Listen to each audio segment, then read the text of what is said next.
Party people, can yo get funky? Suicide and folks, can yo get funky? The Zulu Nation, can yo get funky? Yeah, just hit me. Welcome to the Bronx Hip Hop Oral History Project. Today is Tuesday, June 4th, 2024. I'm Pastor Crespo Jr., the research librarian and archivist for the Bronx County Historical Society. Today, I am joined by Durand Gordon, also known as Mr. Nyce, a dancer and a member of the Breeze team. The original member. Original member of the Breeze team. Mr. Nyce, welcome. Would you like to introduce yourself? Yeah, like you basically said it all. Like, yeah, they called me Mr. Nyce when I first started. And I inherited the name Nasty Nice after that. You know, I changed it up a little bit. So mostly you might hear Nasty Nice, you might hear Mr. Nice, but Mr. Nice is the ground name that I used when I first started dancing. And, you know, when I started rapping a little bit and then, you know, doing more, you know, b-boying, whatever I was doing, I became Nasty Nice. I figured I'm like nasty at what I do, my art, my craft. Right. So, you know, KRS One even, you know, on a couple of songs, he was like, Nasty Nice. Sweet, sweet. We like to start all our interviews out by asking you, where do your parents come from? Tell me a little bit about each. Well, my mom, she basically comes from New York in Orlando, Florida, the south part, but mainly New York. You know, I don't know too much about where my grandparents came from, but my grandfather, he lived in Orlando, Florida for all his life. So I believe he was out there. But at one point in time, all of them did live in New York. Right. You know, so as they got a little older, you know, they moved out. But my mom's always stayed here. And my father, he's from here also. Okay. So from what I know, the Bronx. I was born and raised in the Bronx too, Jacoby Hospital. All right, all right. Where did your parents live in the Bronx when they first got together? Man, I think Brook Avenue with what's that? On 3rd Avenue, Brook Avenue on there, the 40. I think that's the 40. Coming off Mott Haven? Nah, down on 3rd Avenue near Elton and Brook Avenue, Cypress and St. Anne's area. Got it. In that area. That's the South Bronx. Yeah. Got it. When were you born? I was born in 1968 in the Bronx. And, you know, I traveled around different, you know, because, you know, when your parents start breaking up, moms move here, there it is.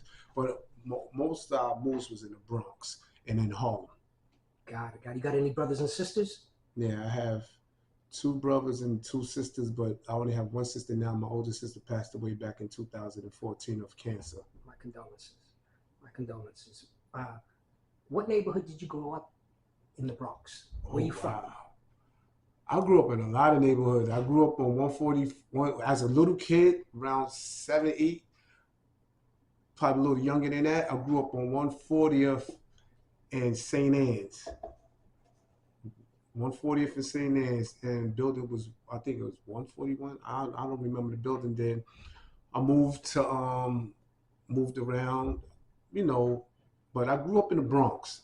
And a little, like I said, Bronx and Harlem, because we was back and forth. Like, I might spend the Bronx here at the age of 6, 7, and then with the Harlem, lived in Harlem on 144th between 7th and Lenox, and at around like a certain age there. So it was like back and forth. So like I said, my mom's moved around a lot. So, but yeah, we kind of we had to move, me and my sister had to move to Florida. Back when we was early, I think, still in the 70s. Okay. It was still in the 70s. It wasn't the 80s. It was the 70s when we was living on 144th in Lenox. And my grandmother used to live in the same building, but my mother fell out the window. She was hanging out that's when we had the clothesline. She was hanging out my sister's clothes. And at that time, you know, it was nighttime, she saw doubles. So, you know, she was drinking a little beer at the time, but she had one foot out the window trying to hang out the stuff on the line. Then I guess she saw a double with the reach and told me, I was young. All I know, She was in Bronx, Lebanon. I mean, not Bronx, Lebanon. She was in Harlem Hospital for months, cast up.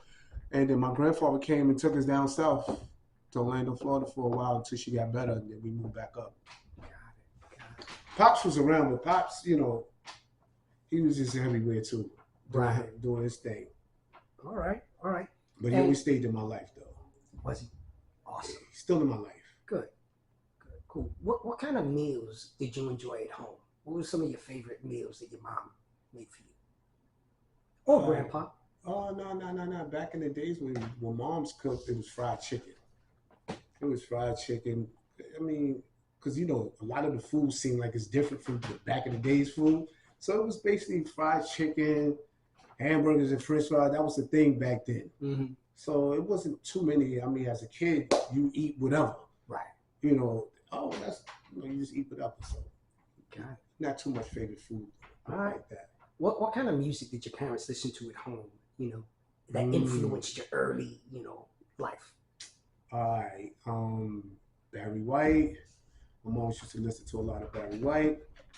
And, you know, like the soul music, like Marvin Gaye, you know, Temptations, that type of music. Because back then we had little rap. We had like King Tim III. We had that back then.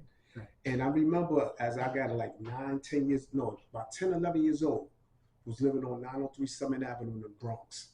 My mother bought me my first hip hop album. It was Curtis Blow and Super Mimes. I lost my mind when I heard that. And that's when I was introduced to hip hop when I was going to 145 on Teller Avenue. Okay. I had to have been about 12. I seen this guy in my class. We had a little class party. I seen this guy in my class did the moonwalk. I said, "Do that again?" And he did it. So that's when I first was introduced to like popping. I saw it in my school, so I had to do it. So I started learning little by little, and then it became, you know, I also learned from a few people too. I'm not going to discredit nobody. I'm not going to say I learned and I taught myself. No, I learned from a few people too. All right. And so what was in high school, what neighborhood did you grow up? In high school? Well, I was still in Harlem. I was in Harlem when I was in high school, but I went to high school for about 5 months. Okay. And then I moved back to the Bronx with my aunt. I started staying with my aunt on Webster Avenue, 1458 Webster Avenue. And I started staying there, but I was still supposed to be going to high school, but I didn't want to go to high school because I was caught up in the breakdancing world. Right. I was caught up. We was going downtown. We was making money that people had to work all week for. Got it. We was making that in a day. And we was like, why would some of these B-boys stop dancing when there was still money out here? But I think they changed the way they used to do things, and we adapt to it. Oh, excuse me. I thought I turned it down. No worries. So we adapt to it. And, you know, being an inner city kid, and you don't really have much, you ask moms, like, yo, moms, can I get the new Cortez? Can I get the new Procast? Can I get the new this, new that, British Walkers? And she don't got it. And you wind up going downtown, and somebody say, hey, dance with me. Back then, we used to put the sneaker box out. Right. So we dancing, and I just made $80. You know how long it takes at a child at age 13 and $14? 14 years old, $80 is like, whoa, back then. All right. So tell me, what's the difference between a hitter and what we think of today as a B-boy? Well, hitters are, you know, they street entrepreneurials. They hustlers. Got you. And they survivors. B-boys, they do it for the culture and fun. Not saying the hitters don't do it, right, but the hitters have to do it to make a living too. Because, you know, they want money. You know, today, inner city kids that's young, they want the fashion. So, you know, even though we did it for, you know, the fashion, but we did it for hip hop fashion. They do it for a different type of fashion now, but it's all the same thing. But it's like the B-boys, they do it, you know, how they go to the events, they participate in documentaries or, you know, panels, talk, which is cool because that's like, I call it, I want to rest it up, the corporate hip hop world. Okay. And then you got the street hip hop world because you got some B-boys that's in the corporate hip hop world. I would call it corporate hip hop world because they don't go downtown and hit. Some of them haven't even been introduced to downtown hitting. And the ones that have and got introduced to that liked it. They're like, I was missing this. I get to perform in front of people every day. And wow, this makes me feel good because now the B-boy world over here, they only get to perform at events. So they don't, certain people, you know, don't get to see them. But now they get to go meet the hitters, and the hitters introduce them to that world. Like, come downtown, Times Square, come down. And they be like, wow, I could dance and people could see me and I could express my feeling more than it's just waiting to an event to come to do my art, to do it every day downtown with these guys and make money. Hey, I like this, but they still attuned to over here too. So now we get both worlds to join. You just got a basic hip hop community. So I won't say corporate hip hop world, and I won't just say hitters. I just say mom and dad. Gotcha. With a tight bond to raise the other nation of kids that's around, to show them both worlds.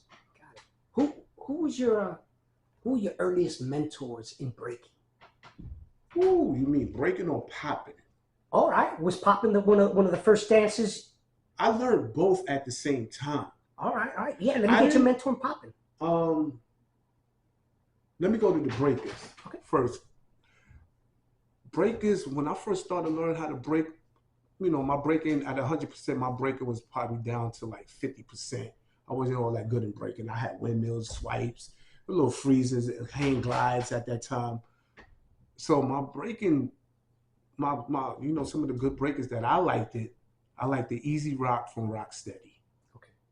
That dude is dope. And I like the Buck Ford Karaoke. God rest, you know, rest in peace to them brothers. And those are my three out of Rocksteady I really like. And Ken Swift. Ken Swift, I like the way Ken Swift moves. Right. And then give you that freeze. That's when you look at Ken Swift, you look at Wild Style, whatever B-boy, you know, you like a strong B-boy. So I had those like my favorite in Poppers. I had Mr. Wiggles. I had Clown. I had Fable. I had Poppin' Pete. I had Taco. You know, I liked the Turbo, but not to take nothing away from him, I felt like those poppers I just named was more street. Right. Turbo was a dope dancer. I'm not taking nothing away from him. I even looked at him like, wow, I like that. He was dope. Boom, boom, he hard. But the poppers that I named, and if I left anybody out, sorry about that. But it was a few poppers that I liked. And when I was living in Brooklyn, right, like I said, I was all over the place at the early 14. I left my mom's house, started living with my pops. I started living in the Bronx with my aunt. So I was from Brooklyn, Harlem, Bronx, you know, but my main foundation like my aunt set me up, like, yo, if you ever need to come home, this is where you live at. I know you might be at your father's house. I know you might be somewhere in Harlem hanging out with your friends, but I'm going to give you this station in the Bronx where you can live at. This is your living. And I have to go back to something before I go forward. All right. I didn't stay in high school because my aunt sent me the Job Corps. That's what it was, Delaware Valley Job Corps. So let me get back to that. So I was in Brooklyn, and this other popper I met out there, his name was Otto. He reminded me of Turbo. He taught me a lot. I stayed in Brooklyn. He taught me a lot. He taught me a lot of stuff. That's when I first learned how to jump over my leg. So I went back to the Bronx, ready, looking for a battle. Got my battle, crushed it. Then I started learning from Clown, and you know, like I said, Fable, Fable, Wiggles, Poppin' Pete, Taco. I used to just watch how they moved, did certain things, and them dudes was very accurate with their stuff, especially Wiggles. Wiggles is like boom, pow, hit. And Fable used to hit hard too. You see how Fable looked in B Street, right? It was dope. But yeah, those are my guys. Awesome. And so, could you tell us the difference between poppers and breakers? Breakers. Let's start with breakers. Breakers. They designed to give you the artwork from the floor, show you like, oh wow, you know, they bring it up a little bit, and it's they whatever they creation is like, all right, a construction worker, but he's working on the floor. He got that floor looking crazy. He's smoothing it out. He's drinking. Oh, this is a nice floor. Poppers, we designed to stand and look at you and create an illusion to you to make you go, you see what he did? You know, when they used to boom, boom, pop their chests out, you used to be like, wow. Or do you know, I'm going back to some of the moves that you don't see no more. Like when they used to do the elk, make their backbone clap. You know, things like that when they used to do this and put their hand through. Right. We was taught to create illusion up top to make you go, ooh. Even like when we floated away, more glide, you would just be stuck because we'll hypnotize you. We'll stare at you. Like that's how I did. I stare at you and I smile a little bit, then I do a move and you be like, hold up, did I just see that? So, you know, it's like you got the ceiling with the poppers and you got the floor with the breakers. That's how that goes. Got it, got it. Do you do any burning or rocking, top rocking? Well, I wasn't a good top rock. I used to just up rock. We used to call it up rock. Got you. I knew the basics. Got it. I still know the basics. Right. But then as I look more, it got a little more advanced. Like everything got more advanced. The popping got more advanced. The breaking got extra advanced. I mean, back then, we did it. But the way they doing it now is like they took it to another stepping stone. And it's like add more floors to a building. Right, right. That's got it, got it. What does being a breaker mean to you? Being a breaker? Because you're both. You're a popper and a breaker, right? Yeah, being a breaker to me or to whatever. To you, what does it mean to you? The significance? Basically, to me, it means it's a great thing to learn to do. It takes upper body strength and all that. But at the same time, it means like dope creation. That's what it means to me, dope creation. Because it takes a lot for a breaker to master or come up with a different move right here on that floor at moving 100 miles an hour.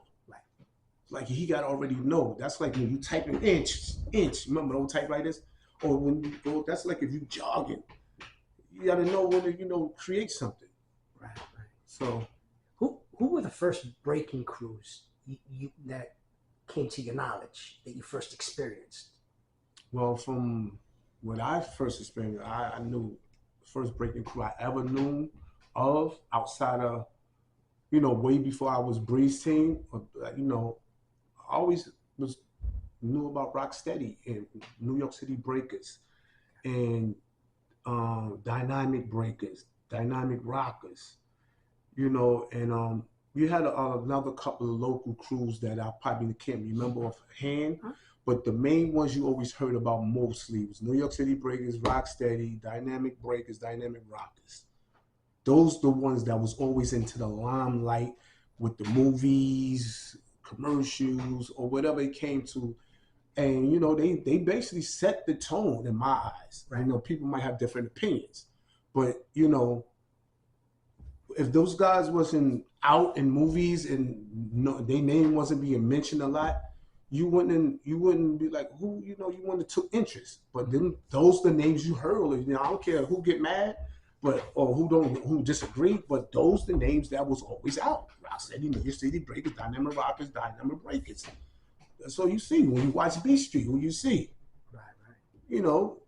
So but yeah, those what it was. Okay. In regard to the music, everybody's got a favorite B-boy anthem. What were your top 3? You heard and you had to hit the floor. Not hit the floor, you mean pop. But there you go. Okay. Egyptian Lover. Electric Kingdom,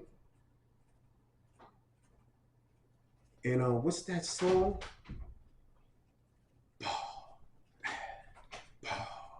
What's that song? That's all right. But you know what? You could think It of was it later. one time. It's just no, because I just can't name three. It was Planet Rock. Planet Rock was one of the main anthems you had to go out to. Right. At your own risk. At your own risk. Yeah. And a lot of people forgot about this one song that I was popping to back in the days. It was called E.T. If you Google it, it's go dum dum da dum da dum dum da E.T. dum dum da funky. All right. So it used to be like dum dum da dum dum. If you was that that type of click click popper, But those are the few right there. Got it.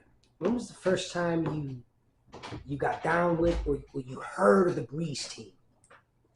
Okay, I was living in Harlem on 141st and Lenox, and this was like 1980. After all the travels back and forth from Denver, we wound up in Harlem again. 1980.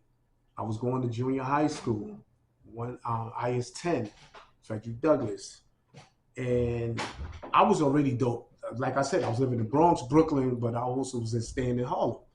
Because my pops lived in Brooklyn, my aunt lived in the Bronx, but my mom stayed in Harlem. So I was like back and forth over 3 cribs, but I was still going to school in Harlem. No matter where I was living at, I was still going to school in Harlem.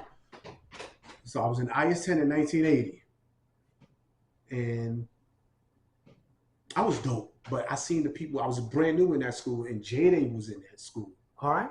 Yeah, J-Day was already in there. I was in the 7th grade, he was in the 6th grade. He was 14 and I was 15.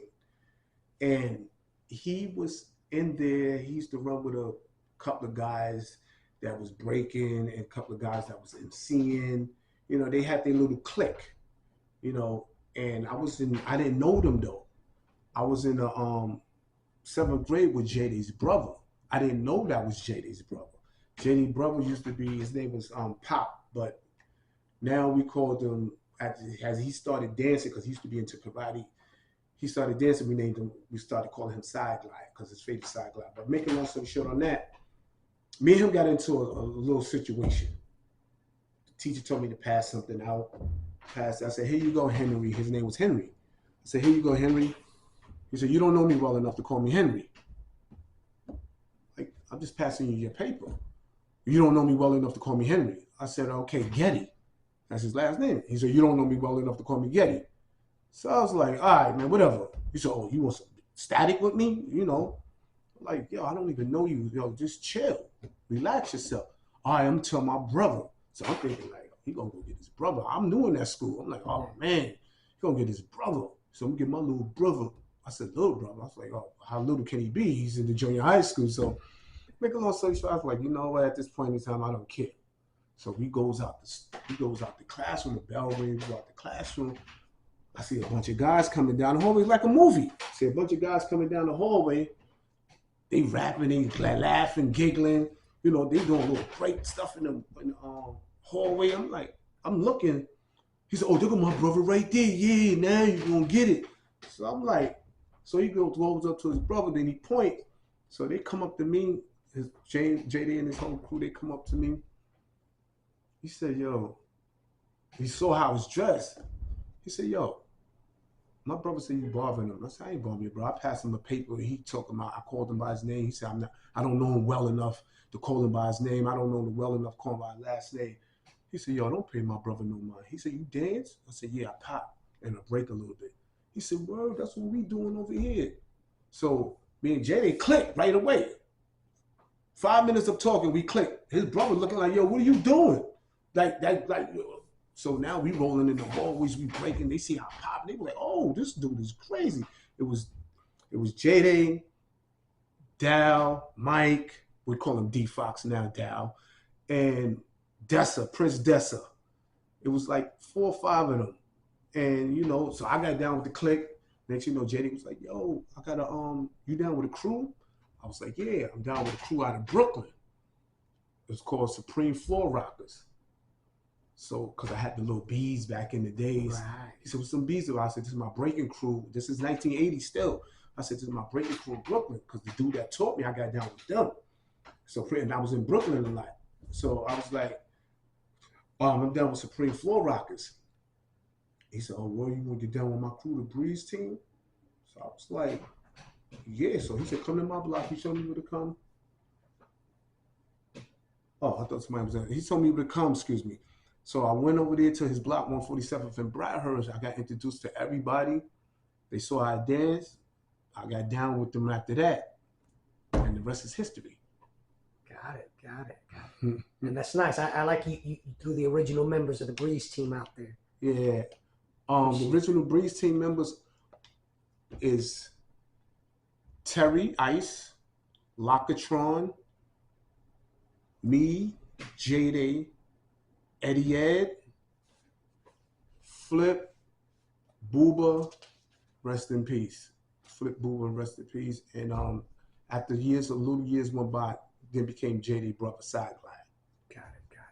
And although this is an event, those original members from 1980 when we was in junior high school. Got it. But they wasn't in high school. The ones that was in junior high school was me and J-Day. The other members, they was out of they was out of school. So they was like the little older ones of us. Me and J-Day was the youngest ones. And that's that.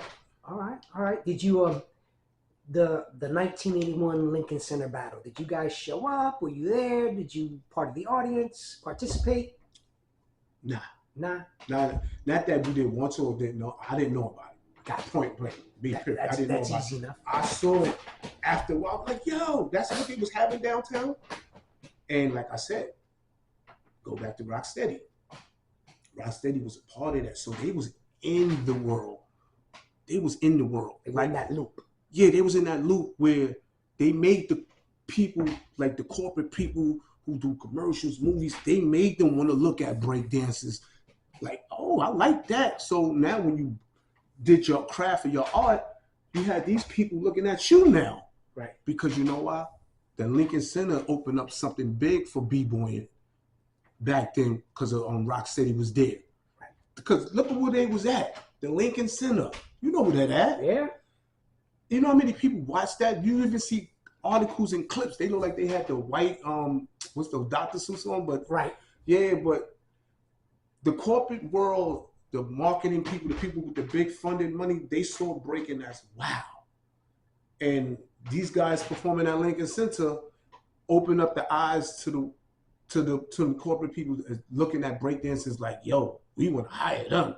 No matter who it is, remember it was them, these, or us. Now breaking became a big trend, a big thing. And like everybody needed to put their hands on or have something with breaking and popping inside of it, which is hip hop. Hip hop, and people didn't know that is a culture. Like, you know what made me mad? Let me talk about this real quick to jump off real quick. No worries. When they did the 50th of hip hop, right? 50th anniversary of hip hop. And I like what KRS One said, because they asked him to come and he declined it because, the year 50 of hip hop, you looking at us now. And when I watched his interview, KRS One interview on that, he said, y'all looking at us now? Y'all couldn't hit us on like 48, 49, 47 and start gliding us into it. So he declined it because he figured the BET or whatever they was on, they only grabbed the MCs and they was only using us as a prop, to make the thing. So, you got to watch that interview with KRS One talking about the 50th of hip hop. Right. And so he declined it, make it long story short, and that's what made me mad about it. And I was looking at it a different way too. If it's hip hop, right? Why not have graph? Why not have b-boying, breaking, whoever they want to call it? Yeah. Why they didn't have graph, like beatboxing? Why didn't they have the elements? You only had one element, and that one element wasn't just hip hop alone. Hip hop is all of us. Like I said, hip hop got 9 elements. Talk to me. Break that down. Everyone talks about the 4 elements of hip hop. You're bringing something different to light. Okay. Break down the 9 elements for me. The 9 elements of hip hop, and this came from KRS One teaching me when we was on the road. I was one of his original B-boys in '97 from the Step Into a World video. And I used to sit and talk with him, and he used to sit and tell us things like, tell me things like, that he broke down the elements of hip hop. And I was like, oh, that's deep. And then I really looked at it. There are 9 elements of hip hop because I go around now. I know something, so I'm going around asking people, "What is the elements of hip hop?" They'd be like, "Breaking, DJ, and MCing." It's like, that's it. They're like, "Yeah." I'm like, and these is people that been in the hip hop from ground zero. Right. They didn't know it was more elements to hip hop. So the 9 elements of hip hop is breaking, MCing, graph, DJing, beatbox, street fashion, street language, street knowledge, and street entrepreneurialism. Got it. Because if you look at it, back in the days, street fashion is the way we dress with Adidas, Cortez, Nikes, Right. Kangos. That's hip hop fashion. So that is part of hip hop, right? So that's why we got street fashion. And street language is the slang, how we talk. How we talk, you know, how we move, like, yo, B, what's up? You know what I'm saying? That's that's hip hop. That language is hip hop. And street knowledge is you got to know street knowledge. You got to know when to go somewhere, when not to go somewhere, how to move, not to move, and, you know, just basically be aware of how the street culture is, street life. And street entrepreneurialism is like what we do downtown. We go downtown, put the hat out, the bucket out, and entertain people and get money. That's like a hustle. So that's what the 9 elements of hip hop, and they left that out. And beatboxing, they didn't even look at beatboxing as an element. Right. That's a sound of hip hop coming out of somebody's vocals. It's not a DJ. It's no music, but it's music coming from a human being. That's why they started calling it the human beatbox. You know, shout out to people like Rozelle, Dougie Fresh, you know, Biz Markie, Buffy from the Fat Boys. You know, they all had their own different type of style. And can't forget one person, Eminem. Eminem was a dope b-boy. He used to go to school with us, IS-10. So, you know, so that's what it is. And then because people don't know, they leave out a lot. They even leave out graph now because when they hit them with the breaking MCs and DJing, you're like, yo, what happened to the graffiti? The graffiti, they the one that made hip hop too. You see the murals with your name up, with their name up, dope murals or break-ins or whatever the kind of mural was, they did it. So that's hip hop. That's all part of hip hop. Because when you look at the movie Wild Style, with the first thing they started with, then you saw the train, the third rail trembling. Right. So all that's hip hop. So that's why, you know, listening to KRS One and learning from him, when I did have a chance to be around him, I was like, yo, this guy is smart. That is hip hop, what he just said, because everything made sense. Street fashion. You throwing some gear right now, some Adidas and Adidas suit. What you look like? Do you look like you're going for a corporate job, or do you look like you're going to a b-boy event or battle? You look like you're going to a battle, right? Because you look hip hop. Oh, look at that dude. Even if you put it on, you didn't know how to break or pop. They still thought you did because the way you was dressed. That was me. See? So that's about it. I hear you. The Breeze team. Excuse me. You know, going on the Breeze team, you guys were the street entrepreneurs. You guys were breaking and street dancing to earn a living. Yes. When was the first time you and the Breeze team hitters hit the subways or a venue like Times Square to do your thing in your memory? Just in your memory. It may not be the first time, but, you know, the earliest you Okay, but that wasn't the first time I went dancing. All right, talk to me about the first time you went dancing. The first time I went dancing, like I said, I was living in Brooklyn, then going back and forth. So I remember I was working summer youth one day, and I just bought a sham shirt, some sky blue sham shirt, sky blue Lees, and some white and blue Cortez Nikes. Coming from Brooklyn, thinking I'm cute. Get off at 34th Street when it was Woolworths across from Macy's. Mm-hmm. See this guy out there, but I'm still Breeze team, but I didn't know about the going downtown part yet, because, you know, I used to see them every now and then because school was out now. So I don't know why I got off 34th Street and what I was looking for at that time. That was the reason why I went down there, But I saw this guy by the name of John Rich.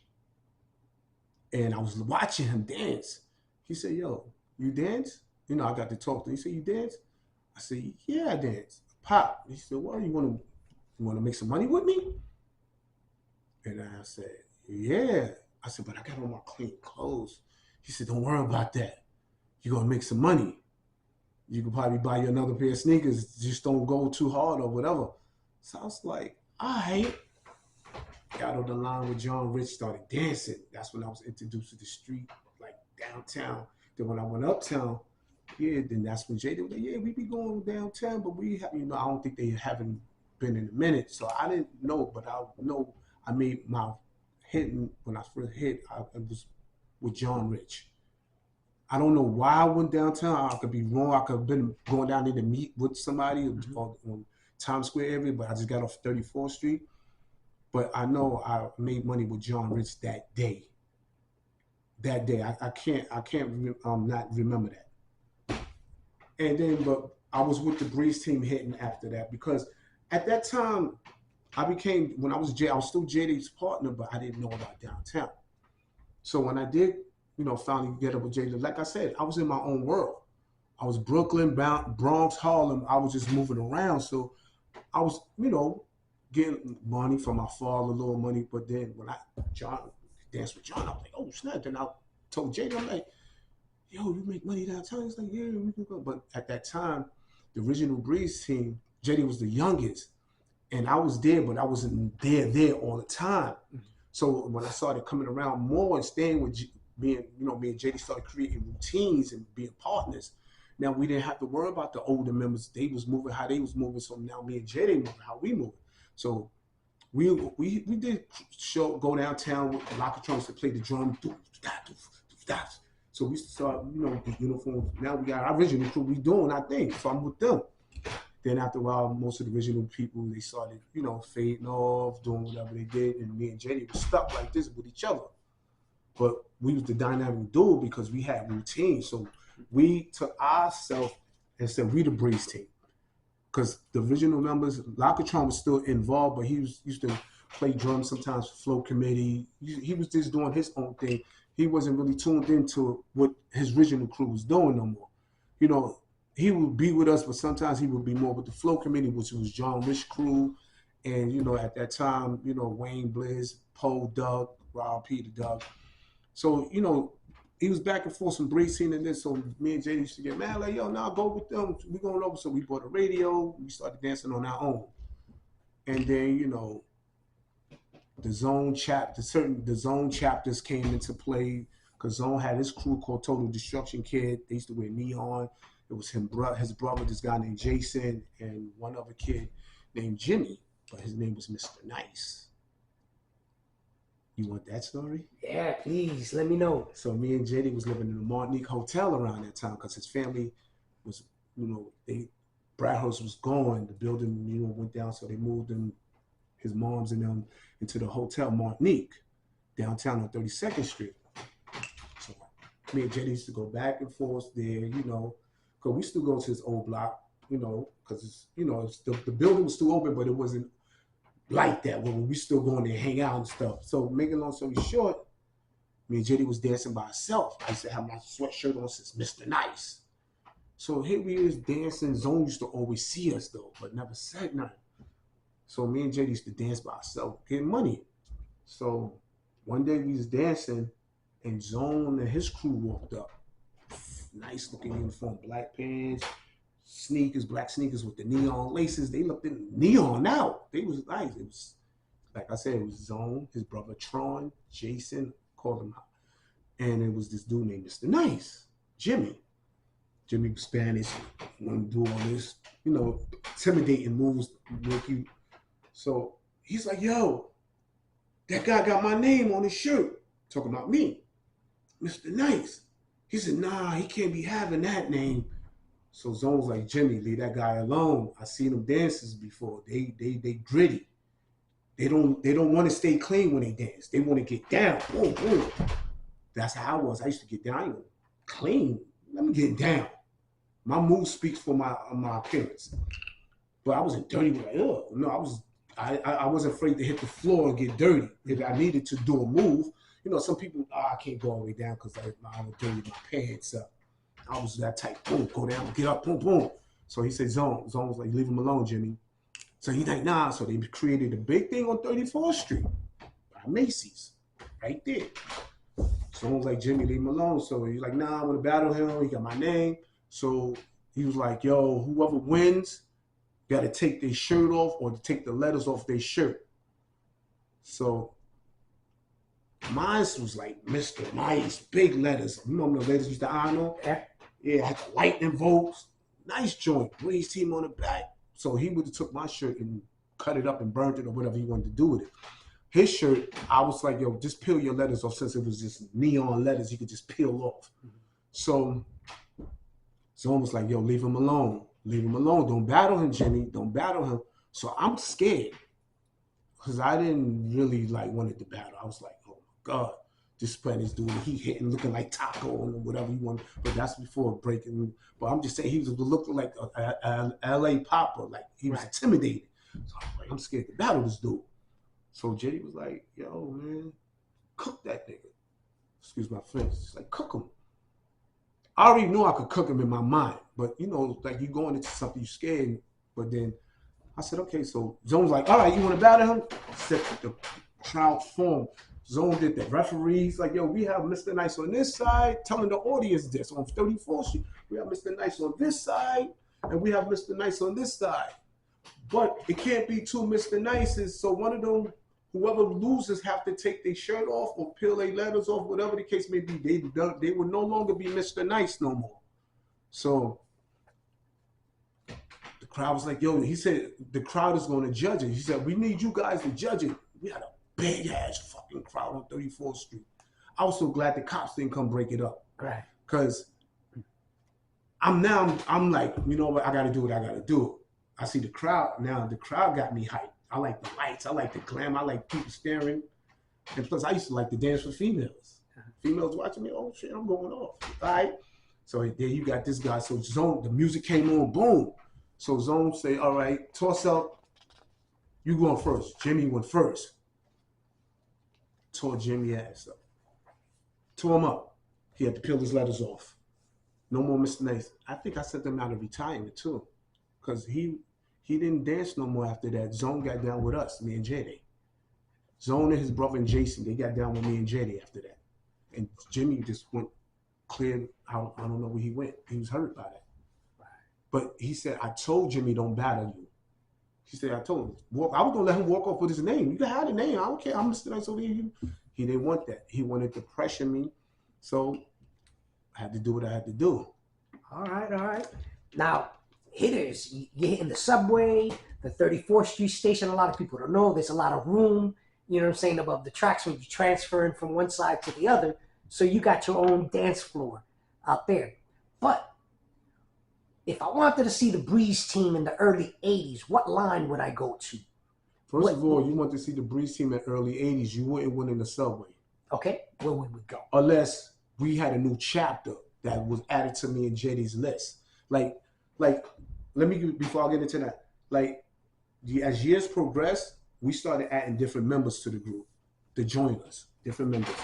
So you might see some early 90 footages of us in the train station, but that's the new chapter. In the 80s, you wouldn't see me and JD in the train station because at that time, you know, when we did hit the train station, we hit it with probably Flow Committee because, like I said, our original members, they wasn't really too much coming out.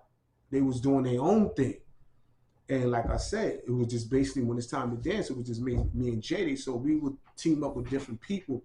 And we did hit the subway, but we would dance in the subway with different people or like Float Committee or whoever had a radio down there at that time or, you know, so it wasn't basically in the early 80s we hit the subway. Early 80s, one time we really hit the subway, it was in the wintertime. But like I said, in the early 80s, we didn't do the subway. Me and JD was not in the subway at the early 80s. Like 89, let's say 89, 90, like 88, 89, 90. If it got cold, we did go down there to see who was down there because when it got cold, that's what every street dancer at that time went into the subway. So we basically go down there, hang out, and then it was whoever needed used to make money. That was that. Got it. So what were your top venues back then? 34th Street. Oh man, it was so many. Like we had a schedule. Like when it was me, J-Day, and Zone and us, because Zone was the second chapter after our original members started doing what they do. Right. Like I said, Zone was the second chapter. It was me, Zone, J-Day, Jason, Tron, then Toby and State came along after a while. So we used to have a lot of venues. We had Times Square by the Marriott Hotel. That's before the new Times Square came up on. Right. We had the old Times Square. We had Duffy Square. We had 50th Street, Cats, across from the Winter Garden. We had 5th Avenue, 50th and 5th. Then we had 60th and 5th Avenue by the Gold Statue. And then we had Apple Bank on 6th Avenue and 51st Street, 52nd Street.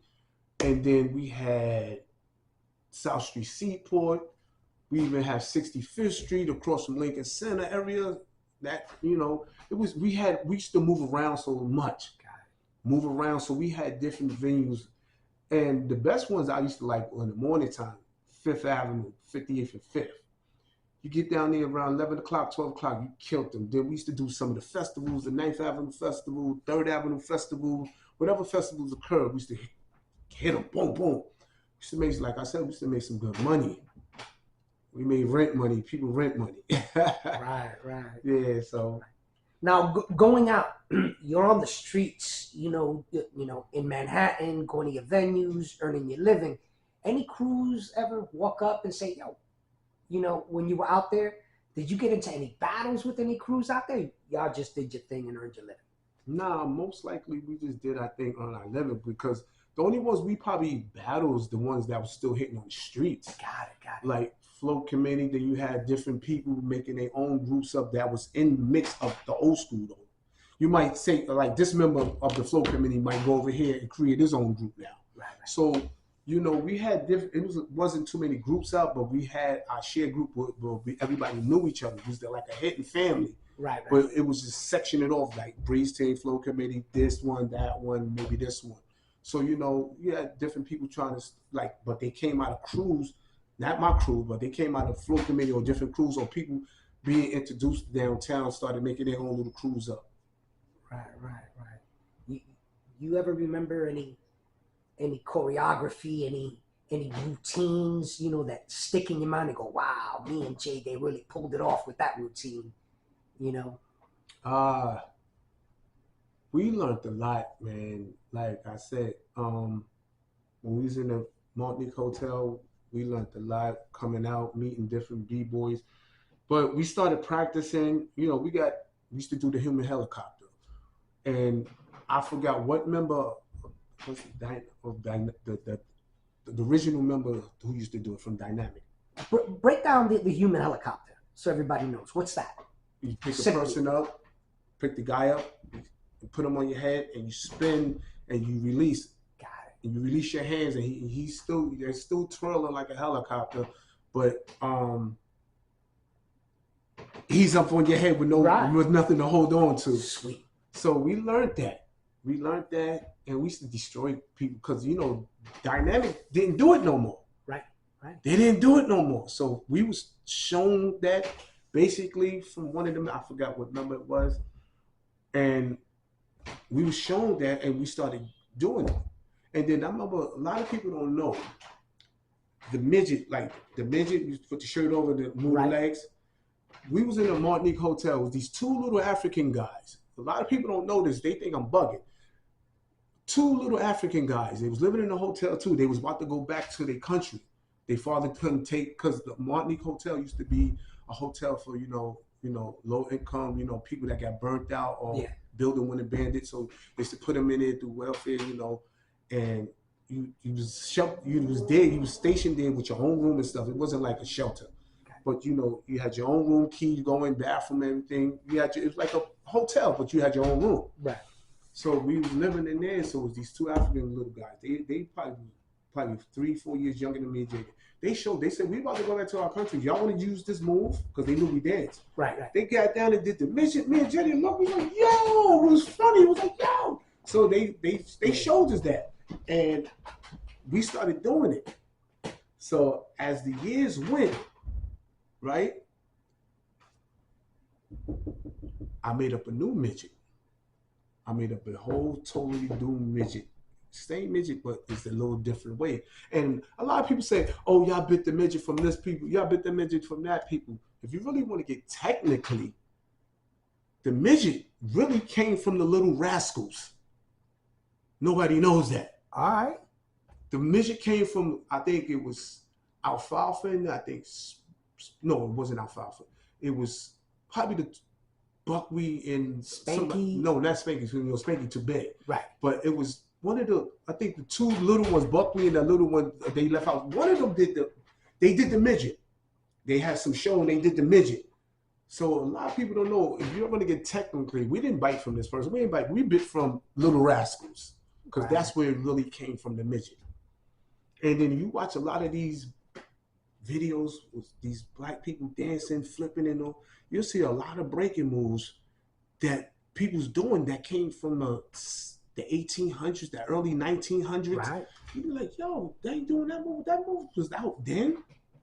So, we just a 360. So why you can't really say, oh, they bit this. Now, but me and JD did create some original move. Me, JD zoning us. When we had our group, we created some original moves that nobody was doing.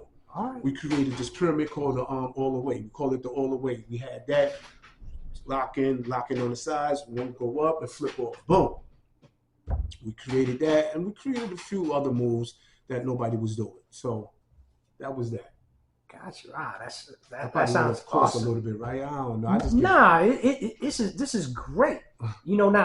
Now you said the Breeze team founded around 1980. Yes.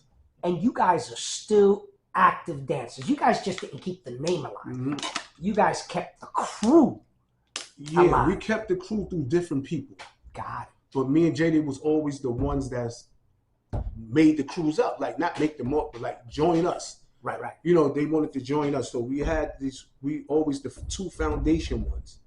Like you can't call yourself Breeze Team without being a part of me and JD. It's not like no way in the world you can just say, I'm going over here and I'm Breeze Team. No, you had to come through me and JD. Whether we with you today and you call yourself Breeze Team or we not with you right now, but you had to come through us first. You had to walk through that door just to become a member. You had to get blessed off for that chapter. Yeah, so if we're not dancing with you no more, and you over here calling yourself Breeze Team, you just a chapter. You're not original, but you're a chapter. So we don't take that away from nobody. You're still a chapter. You still do it. If you want to keep the name alive, keep the name alive. But the original stands with me and JD. Got you. As the ones that kept it going when our original crew members, wasn't no longer doing it. Right. So now you guys are going to different locations to earn a living. Mm-hmm. Your music. What'd you carry? Oh, we used to carry the boom boxes. We used to carry Connie Con. You see that picture I gave you, right? Yeah. That was one of the boxes. Sweet. Oh, really? Yeah, that was one of the boxes. I used to buy my own, but we used to carry the Connie Con. We used to have any box that was a ghetto boom blaster. And one of our members named Disco Jr., he was like, come along, member, like the second chapter, third chapter, named Disco Jr. He was in charge of the music. He used to get big boom boxes. That was his life. Boom boxes, and he used to get them and design them. Like if you bought a boom box out of the store and they looked regular, he used to change the whole look of it. He used to get tape, make it red, boom box, dope. And then, after a couple of times we had another guy, his name was Tyrone Collins, we called him Soundwave. He was playing music for us because he had all the electric, he had every dance music you want. Tyrone had everything. Right.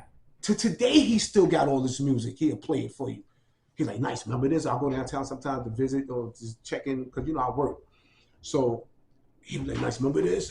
Doom, doom, doom, doom, doom, doom, electric kingdom. And I'm like, I said, these guys down here don't dance to that. So my man was your DJ. For all intents and purposes, for different, right? yeah, for us. But you know, he got down with us. But he used to play music just because he liked it. And he used to be downtown because his family was downtown dancing too. Like his family, some of the family was flow committee. Okay. So, but he got down with us and he became our sound guy. So we won't have to work the sound. He was working the sound now. We started creating like, yo, let's bring a sound guy so we won't have to do the music. We can focus on this. Right. We got a sound guy back there. He know what to play, and then he know when it, because he used to go from cassette to cassette. Like if this cassette was so certain amount of long, and he wanted to jam it up, he's just like, and he used to cut right in. Right. So he was basically DJing from 2 cassettes. So big up the sound wave, Tyrone. Got you. And my boy Lockatron, he was on the drums. So you know the drums used to be hitting too. Right. So, you know, but yeah, that was dope. That was our DJs, you know, that's how we did. Boom boxes and that. Any MCs ever roll with you or any part of that? Nah. I mean, we had a few people hung out with us that we know that was MCs, but they never really was, you know, part of the Breeze team as in, you know, just like, yo, we hanging out. We had this dude named Prince Dessa. He was part of our crew, but he had his own crew. He used to call himself BDFB. So he was around, like he was our childhood school friend. So, but he was in Bree's team, but right. He was Dessa. Hey, so and I know hitters, you know, all about earning a living and going to your venues. Did you guys ever get together and go to any clubs? You know, those famous clubs where you find breakers and other crews, or that was in your scene? Well, we went to. Me and JD went. We didn't. Me and JD. I'm gonna speak for me and JD. Me and JD, we wasn't the type that really wanted to go to these clubs, and like the Roxy's. Got it. And we went to Roseland one time. We went to Roseland. But me and JD was more of, let's go to the jams in the park. Right. Let's go to the jams. We want to go to the jams. That's the street crowd. And indoors, you had the B-boys indoors, you know, they was getting down in these clubs because you got people, you know, seeing them dancing in the Roseland and Roxy's and some of the other clubs. But like I said, I can't name a lot of them because I didn't like the quarters. I didn't really go to these clubs like that because me and JD, we always kept it like, yo, let's stay in the hood and go to a jam. That's what they used to call it, a jam. Right. Let's call it a block party. Let's go there. You know, we want to show our showcase like this because we was more street. We didn't want to go pay $30 to get in the club. So that wasn't us. So we used to stay in the block parties and the jams. You were talking about the jams you would go to with the Breeze team? Yeah, the reason why we didn't go to these clubs and perform, like get in battles with me, even though we probably would have gotten battles or we would have met more B-boys at that time. But the reason why we didn't want to, because we was gritty. We liked the jams. We liked the block parties. We liked the indoor center parties, whatever they was doing. It was more street for us. And we felt like we're not paying no $30, $40 to get in there. Right. So we was basically like, why spend money on that when we could keep our money in our pocket and hear the same music but better and we outside. So that's why we never went. That wasn't our thing. Right. Awesome. Were there did you guys ever do any videos or get hooked up with any celebrities and events? Yeah. Talk to us about that. Me and Jetty, we did a lot. All right. We did the before the Step Into a World video with KRS One, we did a Sprite commercial in 1991 or 1990. It's called I Like the Sprite. I Like the Sprite in You. Me and JD did that commercial. It was coming on TV. And we did a lot. We did a lot of things. We did as the years progressed, we did a lot of we did an iPod commercial. It's called Mashup.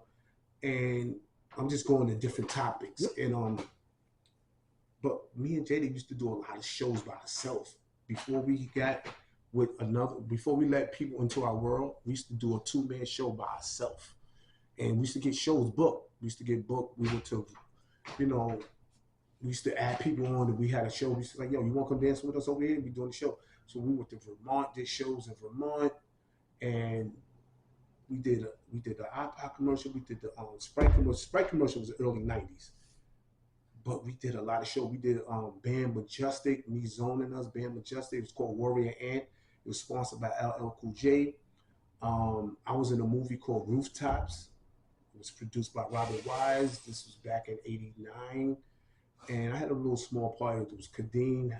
It was Alan Payne, and Tisha Campbell was in that movie too. It was Rooftops, but it's a movie. And it was so much that we did back then. That was made it fun because whenever you did street dancing, you was always going to somehow get booked for something. And we went to South Africa too, but this was like early '94. Okay. We went to South Africa with two of my cousins and one of the guys that was dancing with us. When we went to Africa, we wasn't called the Breeze Team because we was called the Funk Brigade. We was called the Funk Brigade because we was rhyming and dancing. So we was like the military hip hop coming from New York to South Africa. And the guy that booked us, God rest his soul, his name is Ron Smith. And he booked us. He had shows all around South Africa for us, and we was killing these shows. When I say killing these shows, killing them. And I'm probably skipping off to some things, but me and JD, we did a lot. Like I said, we did Warrior Ant was owning us. Produced by, it was sponsored by LL Cool J, and it's so much. So I'm just trying to think offhand. We did Roxanne Shante video live on stage. We was in phone booth at the beginning. Not me and JD, a bunch of dancers, but you could see me in different clips of phone booth as it coming on the movie, and it's just so many. Like I said, we did KRS One video, Step Into a World. We did KRS One video, Hot, and we basically was on the road with him from '97 to around like at least 2018, 17. What kind of impact did KRS One have on your whole dance and everything, on you personally? Because the man's a teacher. He's smart. He throws a lot of knowledge out there. Got a lot of respect. My impact was, I can't believe I'm sharing a stage with this guy. Right. And I want to know more. I want to be more. So I started wearing, how KRS One said, I started wearing many hats. Because I wanted to be in tune. I wanted to be like just a part of what he had. I just didn't want to be showing up to dance and get my money and that was it. So I started being in tune, like wearing different hats, and that was getting me little promotions with him. Right. I started off, I was dancing for him. Then I became his side man for a while, plus dancer too. And then it's to a point that he'll call me to LA when the tour is over. He'll call me to LA to be with him, to go with him to the studio instead of his wife going with him to the studio, or they called a road manager to go with him to the studio. They had me there to go with Chris, drive him to the studio, be in the studio, to make sure he was a cool, if he needed something, I was there, like, assistant. Right. So I wore many hats. And then that led me to jumping on songs with him. I jumped on, you can write it down, I jumped on one song it's from the Keep Right album. It's called Feel This.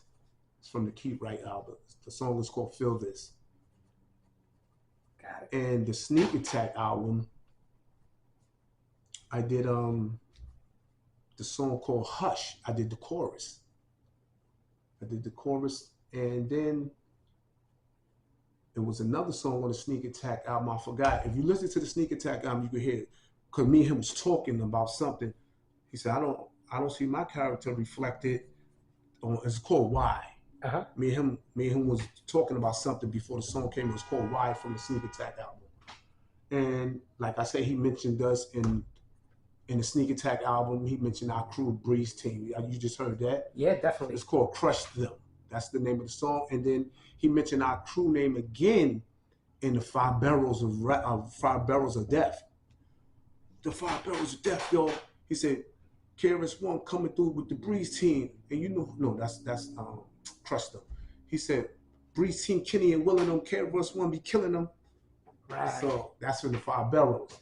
But yeah, my impact on KRS One, he taught me a lot. Him and his wife, they good people. They taught me the Bible, not taught me the Bible, but introduced the Bible to me, start teaching me about like, put God first and stuff like that. Even though we could get sidetracked from time, like I have, I'm not gonna lie, but I still believe in that, the Lord. Still believe in the Lord Jesus Christ. I still believe he's the Savior. And they gave me my first Bible. They signed it. It was a beginner study. They signed it. He said, don't, what he wrote in there? Seek peace. Don't make other people's problems your problems. So his impact with him, and I'm not going to, his wife played a big part. Simone, big up to them. Beautiful family. They let me around their family. I used to stay. I actually slept in his house a few times because that's how much I was around them. So, and for them to trust me, and, I basically got, we became family to me personally because I was around them, and Kenny Parker, their brother, and Ill Will. We had a nice little team back in '97. We was running. God bless Ill Will. Rest in peace to Ill Will. And, Wesley Powers, the road manager. And we had a nice little team. And my impact is just nothing but good. I wouldn't be able to, I shared the stage with that man. So I had my experience of sharing the stage. I did songs with him. Even if I don't make it successfully, I know I was a part of KRS One, BDP. I was a part, not BDP, but his BDP, which is, we call it KRS One, but I shared, just like a lot of other people shared the stage with him and did things with him. But I could say I was one of them. Right. I could put on one of his tracks and hear my voice. So I was blessed. That's awesome. That's awesome. Let's keep it like that. I was blessed.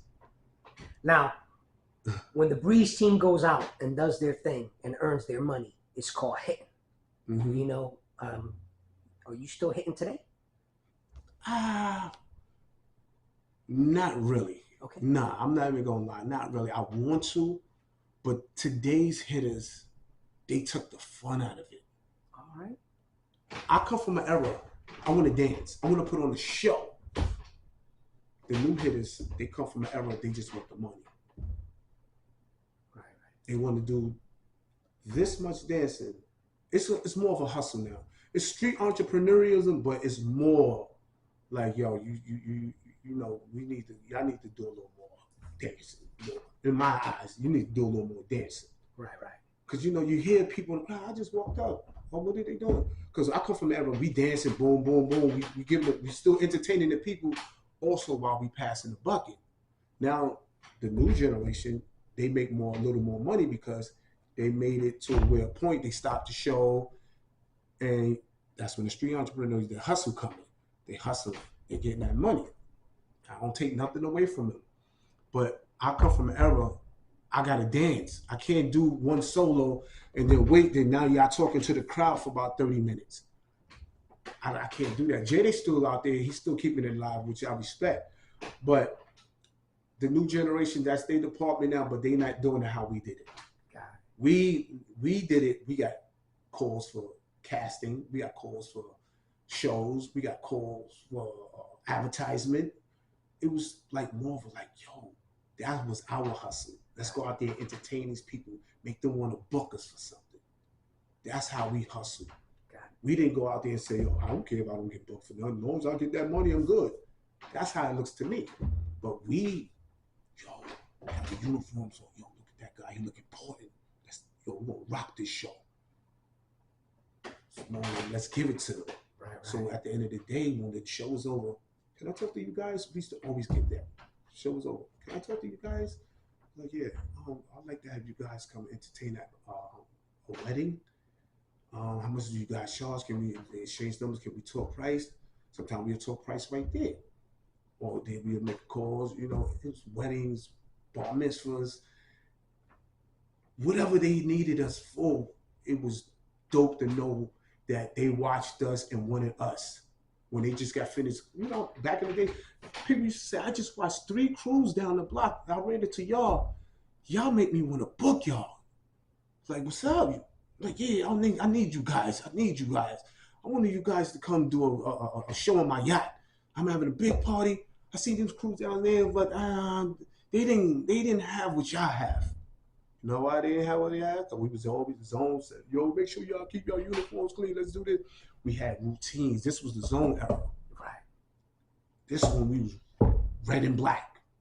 Red and black. Stripes, sergeant stripes, captain stripes. We had our ranks. Zone was like, yo, let's have ranks. We used to go there and on the street, we treat the street like that was our last, like, yo, we got to get booked for something. That's how we got booked for Warrior Ant. Mm-hmm. All of us, we got booked for Warrior Ant. And different other shows and different other advertisement and different situations. Is like either they wanted this person or they wanted two people or they wanted the whole crew. But it was still, you still went out there and knew you was getting booked. So that was our hustle. Like today's hitters, they don't have that passion that we had. In my eyes, that's my opinion. Mm-hmm. I see they don't have that passion like we had. They want to do this much dancing and get the money from the people. Right. So, I don't judge them. I just give my opinion on how it was and then and now. All right. It's 2024. Are there still hitting crews? I know the Breeze team is out there. Are there still other hitting crews out there? Hitters? Yeah, I just told you the new generation. All right. And some of them don't even have. My son is out there too. I lost two sons actually that used to dance. I lost a son named Rantastic in 2010, and I lost my youngest son who used to dance and rhyme. His name is Dante Te Mufasa. And my son Durand, he was named after me, Durand. But he called himself Rantastic, Mr. Rantastic. And my son Dante used to call himself Te Mufasa. They used to dance. So I got another son out there named is Boo. He got his crew out there. It's called Two Steps Away. So they out there, they do their thing. They travel sometimes when they want to. They go to Boston or they might go to DC. They got they situation. They got a pretty deep, nice show. And but like I said, it changed from the way we did things to the way they doing things now. And we don't really judge them, but sometimes I would tell them, like when I was going down there, not them, but the other hitters, I was like, yo, if y'all take some of what we did from back in the days and mix it with what y'all doing now, y'all have a beautiful performance, and at the same time, you're giving the people what they want and you getting what you want. But right now, the way most crews out there got it, they're giving it what they want and not giving the people what they want. Because you hear the people in the crowd sometimes. Stand in the crowd downtown one day and watching it. You hear somebody probably say, I just got here. These guys taking too long. I ain't see no dancing. Mm-hmm. Because either they came up when the dancing was over, because they'll do, this how quick it goes. They'll start the show. This person will go out, this person will go out, this person will go out, then everybody clap your hands. Then they bring a kid out and they set them up. Then for the lead, now you just walking up and the last solo just went, all you hear is people clapping their hands. You woke up, you hoping to see dancing, but you see they're setting it up, they're talking to the kid, and they're gonna flip over the kid. Then they set up a bunch of guys, like that. Now the people you just walking up, like, I ain't see no dancing. Because the show is short, but the hustle is longer. Right. That's what that is. All right. Is it, you still think there's a future, out there for hitters? Of course, yeah, definitely, yeah. It's just that hopefully it'll do a 360. Right. Because I love to go down to see a dope show. Like if me and Jay practice the way we do, we could get back into how we used to do. I would love, because a lot of these young generations don't know about a lot of routines that we used to do downtown. Right. They don't know until they just know what they do. And some of the solos, like back in the days, our solos, everybody's solo was semi-different, like different solos, whether breaking, boogieing. Everybody still had that same side glide, like the glide to the side. Some used to flip it. That was it. The breakers was different. The poppers was different. Today generation, he go out and do a move. It looks just like the one he's about to go do. But then you got some that's doing different moves. You can't. I'm not saying that. But then you got a lot that's like, yo, bro, he just did that when he went out. Why would you go out and do the same thing? Got you. Now, I met you and J-Day at the Battle for New York at Speedy's event two weekends ago. We was receiving our award for, they acknowledged, what we did for Street Hitters, and, it was beautiful. Quick Step, and Speedy organized that, which, thank you. Peace to Rockefeller and Quick Step Full Circle and Speedy, and, that was nice. And the guy that, I like to give a shout out to the guy who made the trophy. I forgot his name, but he was dope. Right. I took a picture with him. We made the trophies. It took us for a shock when they said we was getting that. I was like amazed. So, but yeah, that must be great because those b-boys and street dancers are in a different world. And the fact that you guys came together, the hitters and the b-boy crews, along with the boogiers at that event. That's what make it hip hop though, because when you got a little street hitters versus the regular b-boy world, it made it a little competition. Me and JD used to always have this animosity, like, yo, they don't respect what we do. That's how we took it, because it's like we wasn't here to do this, but we didn't see y'all downtown dancing on the street. Right. But how we would made us mad because we got criticized by that world. Like, oh, they street hitters, they downtown. So they really, in our eyes, me and JD, they didn't look at us like we was part of that, part of dancing, because we danced on the streets. Even though some of the dancers used to be out there dancing on the streets, but now they got this world. So, and they figure like we was too ghetto to be in that world. Because, that world start hanging with corporate people. Oh, you gotta act like this, don't do that. Even though we know to get something, you gotta be a certain way. You don't have to be ghetto all the time. Right. But that wasn't me and Jada persona. We wasn't gonna be ghetto all the time. We just didn't let you take advantage of us. We spoke our mind. We didn't let you tell us like, oh, we're gonna do this event over here, we're not getting paid. Then come to find out you're getting paid for it, but you didn't want to give us no money, but everybody else got paid. So we felt like they wasn't looking at us like we was worthy at that point. So, when we were young, that was when we were young. Now, as we got older, everybody started acknowledging, like, yo, we should have talked. It was no communication back then. So that's where wires and lines got crossed. But now it seems like everything's pulling together, because it was a miscommunication. It wasn't nothing that, oh, we didn't want y'all to do this, or we didn't want y'all to do that, or y'all couldn't fit in this criteria. It wasn't like that. It was just like, we didn't get along with y'all didn't get along with us, don't talk to me, don't talk to us. And that's how we kept it for years until we had to just, snap that cycle. And, Quick Step Full Circle, he's semi-snapping that cycle with me and JD and with that world of that, so peace to, Quick Step. And like I say, you can't mention Quick Step without Rock, can't mention Rock without Quick Step.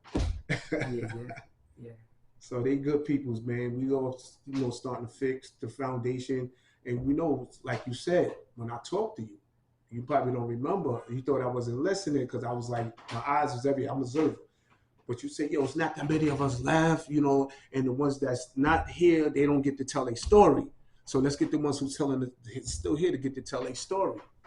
So I remember you said that to me. Yeah, and you've done a great job throwing shout outs, to dancers, that aren't around anymore because they can't tell their story. They can't, like Buck for Karaoke. They had a story that, and fortunately what happened to them, I don't get into details of what happened, but they were some great dancers.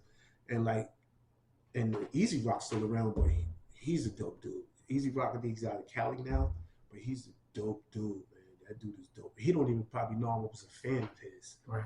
I'm like, yo, this dude is crazy with it.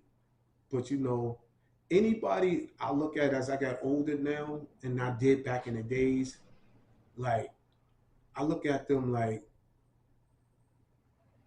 they part of my world, I'm part of their world, we part of the hip hop world. Those are my hip hop brothers and sisters. And the ones that's here, let's cherish them. The one that's not here, let's honor them and remember them. So, I like to give a shout out to animation. From, if I'm missing anybody, Skeeter Rabbit, and Fred Reborn Berry, and, those type Ozone, those dances, they play the big impact on hip hop too. Right. You got West Coast, you got East Coast, but when it comes to hip hop, there's no coast. That's one generation. And that's just us and our world. Like you got country music world, you got soul music world, Yeah. you got hip hop world. But we look like the outcasts. It's like, oh, what they doing over there? Oh, that's a bunch of noise and music. Not knowing we created some things.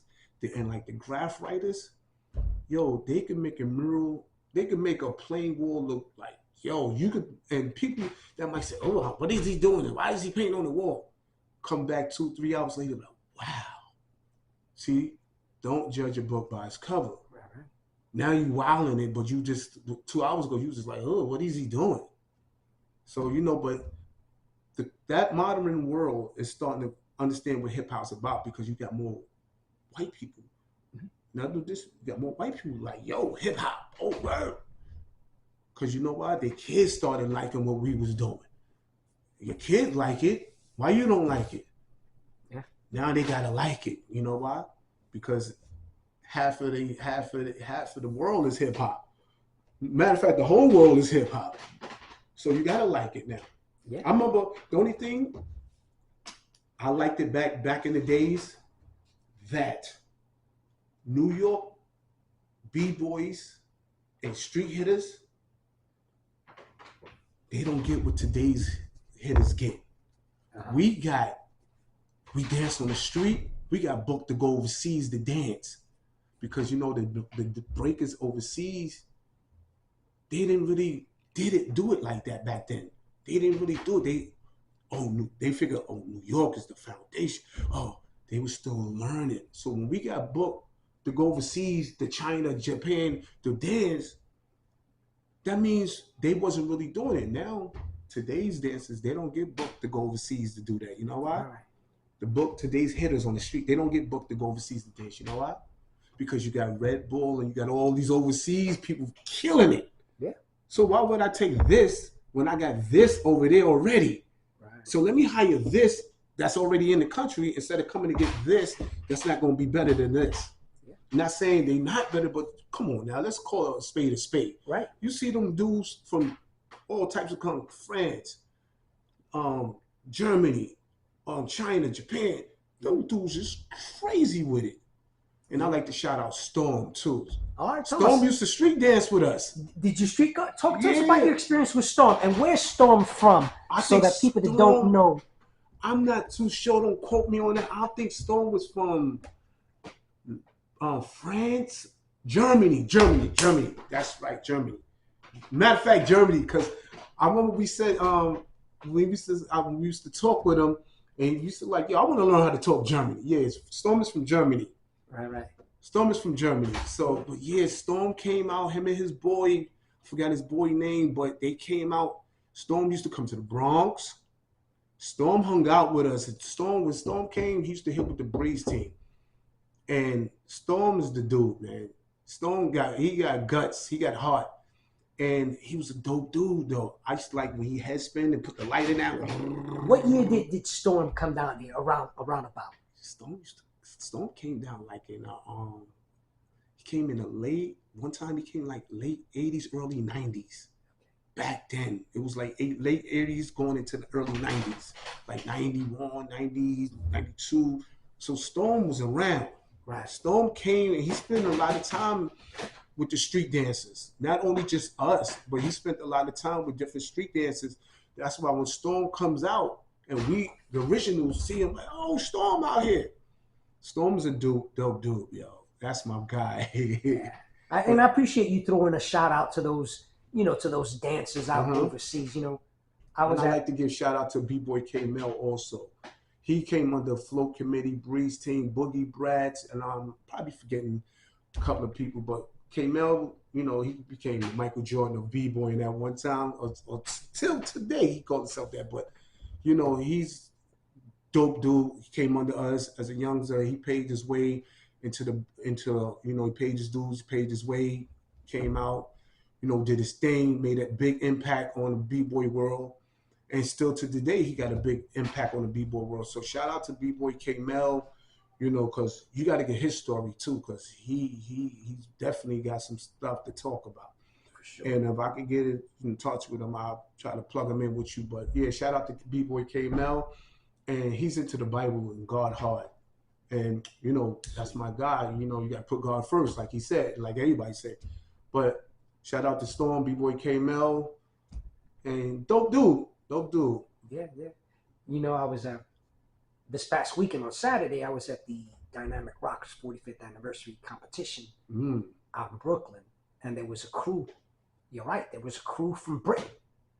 A 10-person crew out there battling. Yeah. From Britain. And I was like, wow. From Britain. See? It's gone international. Yeah, absolutely. International. Sticking with that topic, right?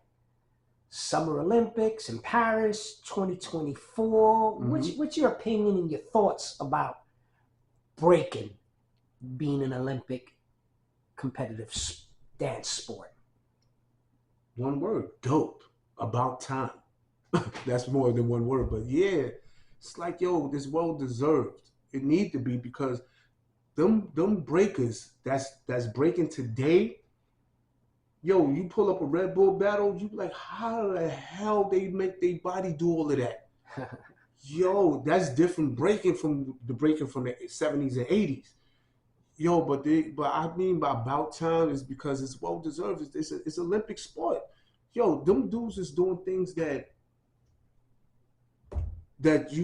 should be in Olympics. They do flipping, they do certain acrobatics, certain handstands. You got bodybuilders and you got all different types of track athlete people, weightlifters, and soccer players, baseball players, basketball. Can't do nothing like that. And it's an attraction too. It's a hype attraction. You see one of them guys, I don't care where you put them at. You can put them in a crowded stadium, and you can take a leather basketball player, go like this, shoot a ball, free throw. Nobody around, just shoot. That's not gonna bring attention. Put a baseball player just going like this, tapping the ball in the middle. Just ain't gonna. You put a weightlifter. You might get a little ooh because he lifts something.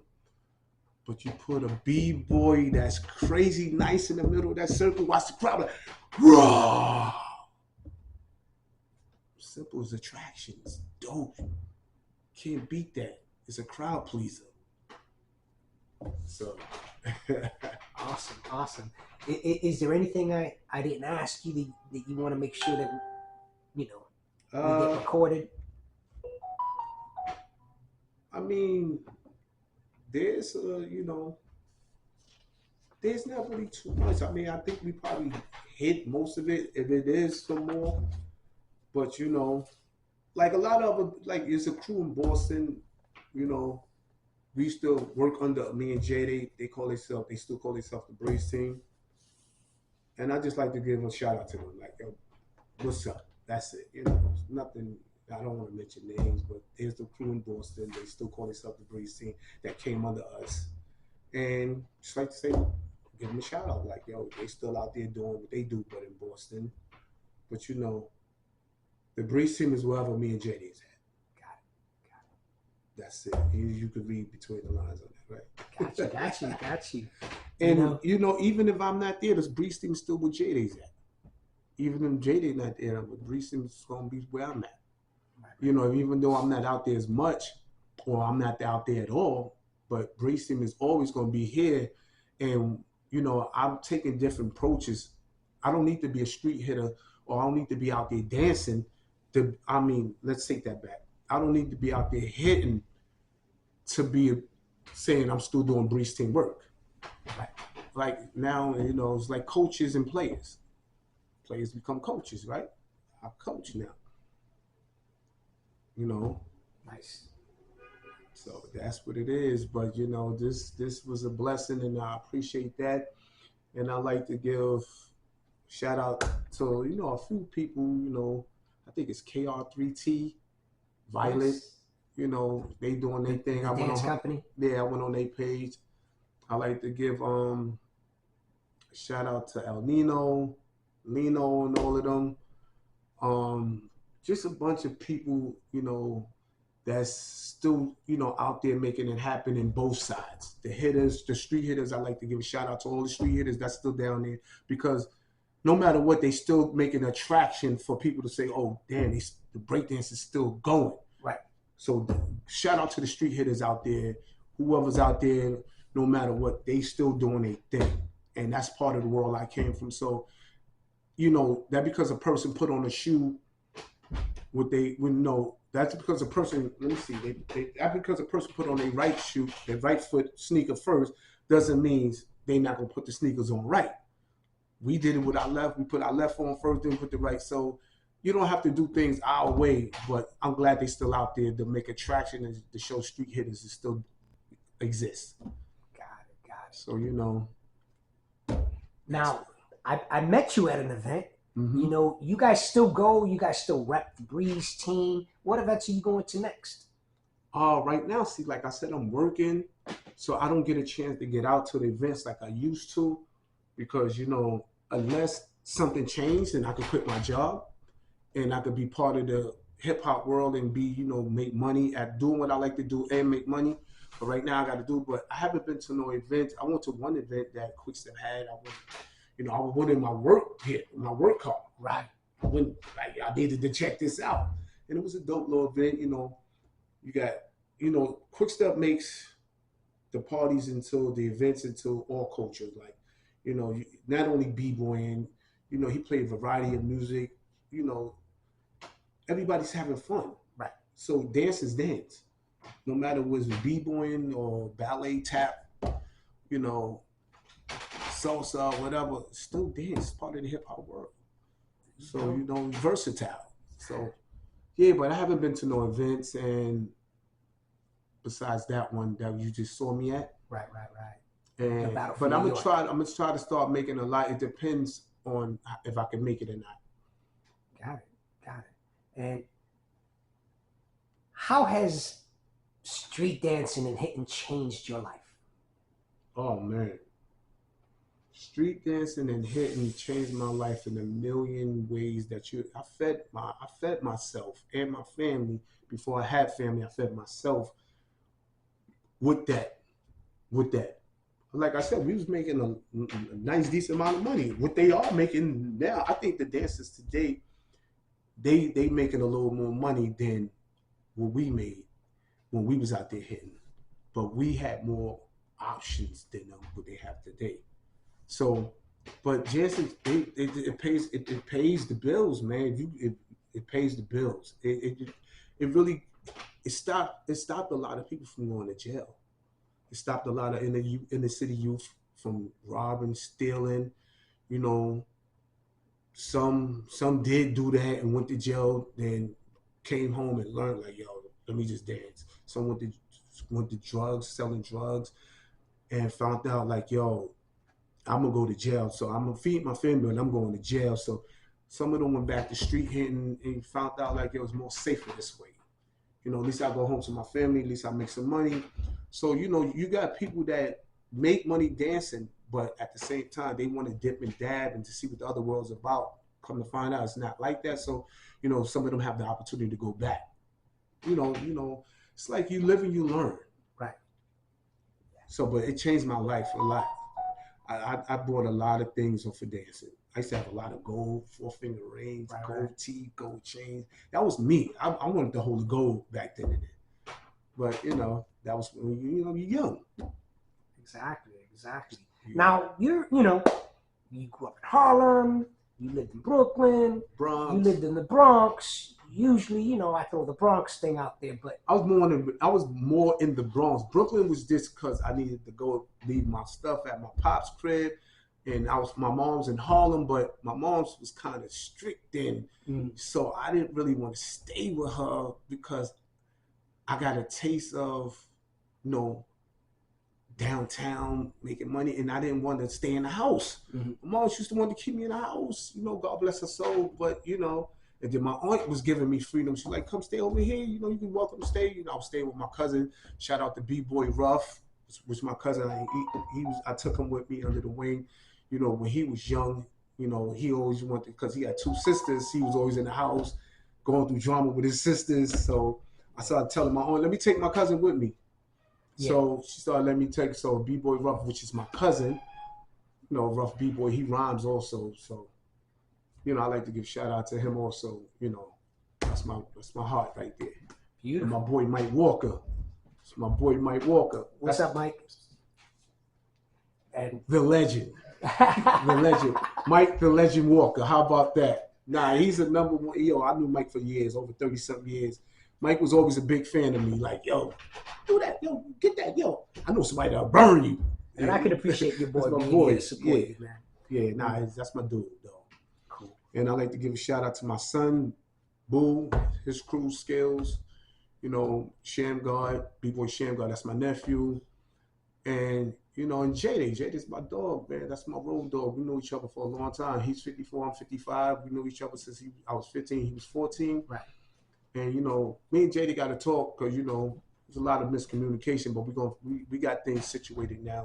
That's why, you know, I tell people today, like, yo, don't block your blessings by having animosity with somebody, because it's nothing going to work that way. Keeping a grudge, holding a grudge. You got to basically, sometimes, what they say, bigger man, sometimes you play the bigger man all the time, but then you got to think, like, yo, if I got to play the bigger man all the time, I must be the smarter man. Beautiful. Well said, well said. We like to end all of our interviews with one question. What does the Bronx mean to you? Home. No matter where I live at in this face of this earth, the Bronx always going to be home. Home, the birthplace, my birthplace. My family lived out there all their life. I was introduced to the Bronx before I was introduced to any other borough. When I was born in '68, when I came home from the hospital, my father, I think he didn't come pick my mother up. I think her best friend picked her up or something. She asked where my father was at. I guess he was at the pool room. She came and put me on the pool table. Straight out the house and put me on the pool table. I was like, wow. But, you know, but yeah, home. The Bronx is home. Awesome. Awesome. Mr. Nyce. Yes, sir. From the Breeze team. Thank you so much. Yeah. Peace, my brother. Peace. Blessings. Thank you.